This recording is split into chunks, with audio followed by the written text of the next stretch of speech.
नमस्कार दोस्तों, स्वागत है आपका मेरे चैनल में। और मैं अभी बैठा हूँ BYD Atto 3 के अंदर। ये अपनी तरह की एक यूनिक कार है। यहाँ पे बहुत सारे फीचर्स हैं।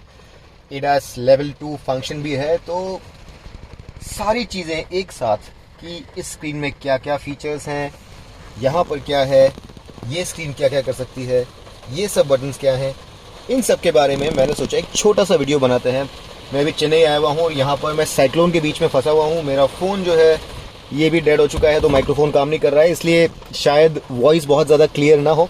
लेकिन ये वीडियो इन्फॉर्मेटिव डेफिनेटली होने वाला है, तो आप इसे ध्यान से देखिए। तो यहाँ पर हम लोग पहले जो बटन्स हैं उन्हें देख लेते हैं। ये पार्किंग सेंसर्स का बटन है, ये ब्लाइंड स्पॉट डिटेक्शन का बटन है, ये auto hold, electronic parking brake, auto AC को अगर ऑफ करना है तो यहाँ से कर सकते हैं, या ऑन करना है तो भी कर सकते हैं, AC ऑफ करना है तो यहाँ से। और ये है डिफॉगर, जिसे हम कहते हैं रीजन।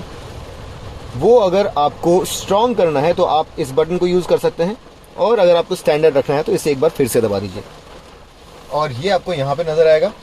ये देखिए, यहाँ पे हाई और स्टैंडर्ड। इसका मतलब ये है कि अगर आप हाई में रखते हैं तो एक्सेलरेट करने के बाद जब आप पेडल छोड़ेंगे तो गाड़ी तेज़ी से डिसेलरेट करेगी और बैटरीज को चार्ज करेगी। अब यहाँ पर आपको 4 मोड मिलते हैं और 3 मोड्स आप यहाँ से सेलेक्ट कर सकते हैं। ये देखिए, नॉर्मल, इको और स्पोर्ट मोड है यहाँ पर, और यहाँ पर वो आपको नज़र आ रहे होंगे। और इसके अलावा एक स्नो मोड भी आपको मिलता है, जो कि कम ट्रैक्शन की कंडीशंस में आप एंगेज कर सकते हैं, और जिस भी मोड में आप हैं उसके ऊपर ये स्नो मोड जो है वो एंगेज हो जाता है। इसके लिए यहाँ पर इसका बटन अलग से दिया गया है। ये वॉल्यूम बटन है और ये हैज़र्ड बटन है। ड्राइव सेलेक्टर जो है वो रिवर्स, न्यूट्रल या ड्राइव, आपको जहाँ भी जाना है आप इस तरह से सेलेक्ट कर सकते हैं।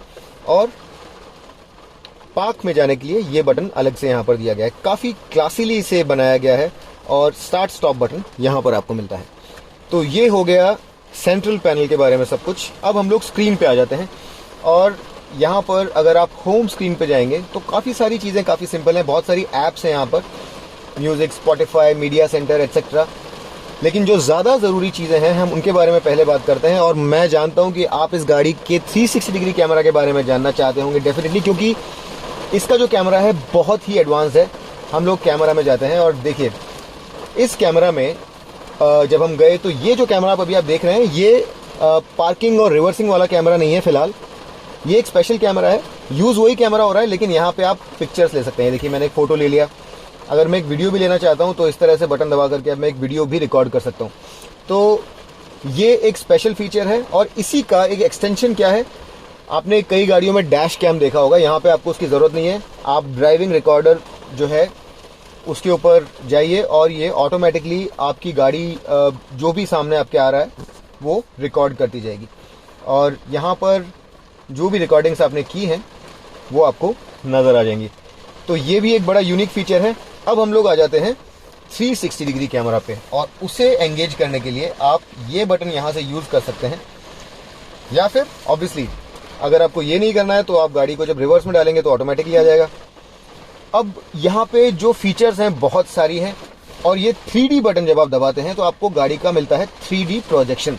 ये देखिए, और ये प्रोजेक्शन ऑन रहेगा जब आप गाड़ी चला रहे हैं तब भी, और आप इसे किसी भी डायरेक्शन में घुमा सकते हैं इस तरह से।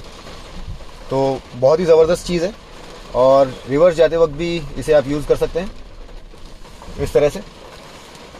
और कुछ प्रीसेट एंगल्स हैं प्रोजेक्शन के, आप उन्हें यूज़ कर लें, या फिर आपको जो एंगल पसंद है। जब आप 3D ऑप्शन ऑफ करेंगे तब आपको बहुत सारे मोड मिलेंगे। ये फ्रंट, ये रियर, ये लेफ्ट, यानी कि मेरे लेफ्ट में, और ये राइट। यहाँ पे व्हील्स भी नज़र आ रहे होंगे आपको। ये वाइड फ्रंट, ये है वाइड रियर, और ये है लेफ्ट और राइट दोनों साथ में। इसके अलावा एक बहुत ज़बरदस्त जो फीचर यहाँ पर है वो ये है कि जब आप इसे 360 डिग्री व्यू में देखते हैं तो ये जब बटन आप दबाते हैं, अभी देखिए यहाँ पर गाड़ी का प्रोजेक्शन नज़र आ रहा है, करेक्ट। लेकिन अगर मैं ये बटन दबाता हूँ तो ये गाड़ी के नीचे क्या है, यानी नीचे का सरफेस जो है वो भी मुझे दिखाएगा। ये कुछ लैंड रोवर के रेंज रोवर में जो क्लियर व्यू मिलता है, ग्राउंड व्यू, उस तरह से कुछ है। तो आपको गाड़ी के नीचे का सरफेस भी यहाँ पर नजर आता है। पार्किंग सेंसर जो है यहाँ पर ऑब्वियसली है, और आपको फ्रंट और रियर दोनों तरफ पार्किंग सेंसर्स मिलते हैं।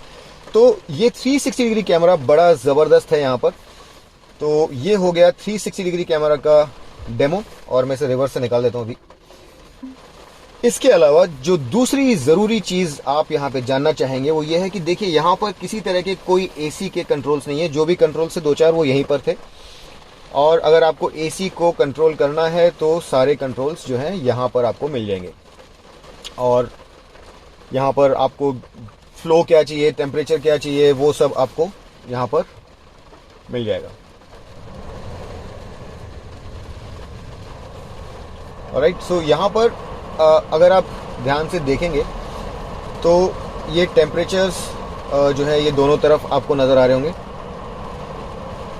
और हालांकि ये टेम्परेचर दिखा दोनों तरफ रहा है ताकि जो पैसेंजर है वो भी इसे सेट कर सके, लेकिन ये 2 जोन एसी नहीं है, ये आप ध्यान रखिए। और ये सारे कंट्रोल सेल्फ एक्सप्लेनेटरी हैं, तो इसमें मैं ज़्यादा डिटेल्स में नहीं जाऊँगा। ब्लोअर को मैं ज़रा कम कर देता हूँ, मैंने बढ़ा दिया है, ये मैंने ब्लोअर कम कर दिया है। एयर प्योरीफायर भी है यहाँ पर। ओके, अब हम लोग चलते हैं सेटिंग्स में। और सेटिंग्स में जैसा आपने देखा होगा हमेशा बहुत सारी चीज़ें होती हैं।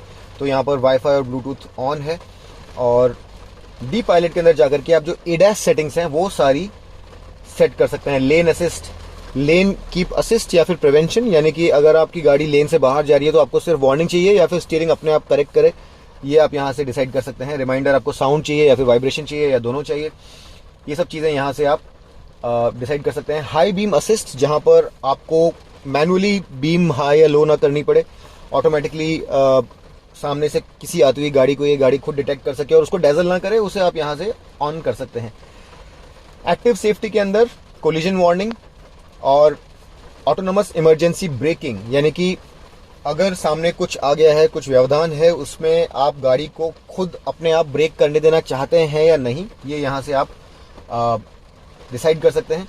और वार्निंग भी यहाँ से आप डिसाइड कर सकते हैं। ब्लाइंड स्पॉट असिस्ट के अंदर जो भी फंक्शंस हैं उन सबको आप यहाँ से ऑन या ऑफ कर सकते हैं। रियर ट्रैफिक क्रॉसिंग अलर्ट और रियर ट्रैफिक क्रॉसिंग ब्रेक, यानी कि जब आप रिवर्स कर रहे हैं और पीछे वाली सड़क पर अगर कोई गाड़ी क्रॉस कर रही है तो ये गाड़ी डिटेक्ट करके ऑटोमेटिकली ब्रेक करेगी ताकि कोलिजन ना हो।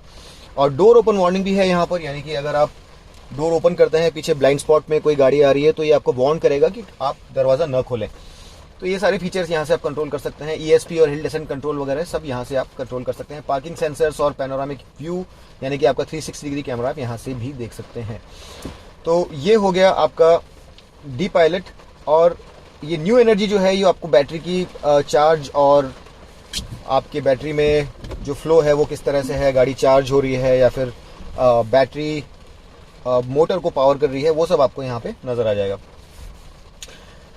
चार्जिंग, यानी कि जो चार्जिंग से रिलेटेड सेटिंग्स हैं, कंजम्पशन कितना है, और ये जो ग्राफ है आपका यूसेज का, ये सब यहाँ पे आपको नज़र आता है। व्हीकल सेटिंग्स में भी हम जा सकते हैं और यहाँ पर एम्बियंट लाइटिंग जैसी चीज़ें आप सेट कर सकते हैं। 64 कलर्स हैं यहाँ पर। एम्बियंट लाइटिंग आपको किस तरह से चाहिए, बहुत सारे सेटिंग्स हैं यहाँ पर। और रिदम के साथ, म्यूज़िक के साथ, ये सब चीज़ें आपको एम्बियंट लाइटिंग किस तरह से चाहिए, कौन सा कलर चाहिए, आगे चाहिए, पीछे चाहिए, वो सब यहाँ से आप सेट कर सकते हैं। एक्सटर्नल मिरर्स, आपको ऑटो फोल्डिंग चाहिए या नहीं चाहिए। एसी के अंदर आपको बहुत सारे ऑप्शंस यहाँ पर दिए हुए हैं और उन्हें भी आप यहाँ पे अपने सेटिंग्स में चूज़ कर सकते हैं। और ये जो सेटिंग है लॉक्स से रिलेटेड है, तो ये सारे जो सेटिंग्स हैं आप देख लीजिए, मतलब बहुत ज़्यादा डिफिकल्ट नहीं है, आप अपने आप समझ सकते हैं। व्हीकल हेल्थ के अंदर आपको मेंटेनेंस से रिलेटेड चीज़ें सारी मिल जाएंगी। तो मोटे तौर पर ये जो चीज़ें हैं ये आपको ध्यान रखनी है, और जनरली आपके जो ज़्यादातर कंट्रोल्स हैं वो यहाँ से आपको मिल जाएंगे। इसके अलावा कुछ एक दो चीज़ें, ये DAB+ जो आप देख रहे हैं ये यहाँ के लिए नहीं है, चाइनीज़ रेडियो है और ये यहाँ पर आपका नहीं चलेगा, ये प्रोडक्शन वर्जन के अंदर शायद आपको मिलेगा भी नहीं। BYD असिस्टेंट जो है, ये जब आप हाई BYD बोलते हैं तो कुछ फंक्शन जैसे open the window, open the window, इस तरह से कुछ कमांड्स को फॉलो करता है।